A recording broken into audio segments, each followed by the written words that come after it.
দেখো বন্ধুরা, তোমাদের জন্য আজকে আবার একটা রেসিপি নিয়ে হাজির হয়ে গেলাম। পুঁই শাকের চচ্চড়ি, মাছের মাথা দিয়ে। এই দেখো, মাছের মাথাও হচ্ছে ধোয়া হয়ে গেছে। এরপর মাছের মাথাটা ভালো করে ভেজে তুলে নিচ্ছি।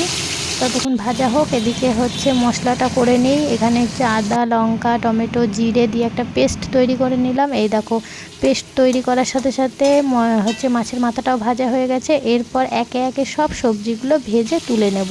আর এর মধ্যে সবজি দিয়েছিলাম হচ্ছে আলু, তারপরে কুমড়ো, ঝিঙে, বেগুন হচ্ছে ভালো করে ভেজে তুলে নিচ্ছি। এরপর কড়াইয়ে হচ্ছে পরিমাণ মতন তেল দিয়ে তার মধ্যে পাঁচফোড়ন, তেজপাতা আর শুকনো লঙ্কা সম্বাদ দিয়ে দিয়েছি। সম্বাদ দেওয়ার পর হচ্ছে একটু পেঁয়াজ কুচি দিয়ে দিয়েছি আর কয়েকটা কাঁচা লঙ্কাও দিয়ে দিয়েছি। এবার পেঁয়াজ কুচিটা একটু ভালো করে নাড়াচাড়া করে নিতে হবে লাল লাল হওয়া পর্যন্ত। তারপরে হচ্ছে দেখো লাল লাল হয়ে গেছে। এরপর হচ্ছে কেটে রাখা শাকগুলো ওর মধ্যে দিয়ে দিতে হবে। এবার এর মধ্যে হচ্ছে সম্পূর্ণ শাকটা দেখো ঢেলে দিয়েছি। এবার পরিমাণ মতন লবণ আর হচ্ছে পরিমাণ মতন হলুদ দিয়ে ভালো করে নাড়াচাড়া করে নিচ্ছি। এবার নাড়াচাড়া করে নেওয়ার পর তারপরে এটা একটু ঢেকে দিতে হবে জিনিসটা একটু মজে আসা পর্যন্ত। তারপরে আবার তোমাদের সাথে দেখা হচ্ছে। এই দেখো, মজেও গেছে।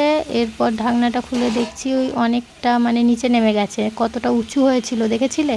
এরপর হচ্ছে দেখো, ভালো করে আবার একবার নেড়ে চেড়ে নিলাম। এরপর যে পেস্টটা করে রেখেছিলাম সেই পেস্টটা একটু দিয়ে দিলাম। দিয়ে আবার মশলাটা একটু ভালো করে কষিয়ে নিতে হবে নাড়াচাড়া করে, যতক্ষণ না কাঁচা গন্ধ না যায়। কাঁচা গন্ধ চলে গেলেই বুঝবে মশলা কষানো হয়ে গেছে। এরপর দেখো, আবার ভেজে রাখা যে সবজিগুলো, মাছের মাথা যা ছিল সব ঢেলে দিলাম। ঢেলে দিয়ে ভালো করে নাড়াচাড়া করে নিচ্ছি। আর তোমাদের এই মেনুটা কেমন লাগলো অবশ্যই কিন্তু জানাতে ভুলো না। আর তোমাদের কার কার পছন্দ মাছের মাথা দিয়ে পুঁই শাক অবশ্যই জানাবে। এই দেখো, এবার হচ্ছে সামান্য একটু জল দিয়ে দিলাম, ডাঁটাগুলো আর একটু সিদ্ধ হবে তাই জন্য। দিয়ে এবার দেখো পুরো কমপ্লিট হয়ে গেল। ফুটে যাওয়ার পর নামানোর আগে একটু চিনি দিয়ে ভালো করে দেখো শুকিয়ে ফেলেছি।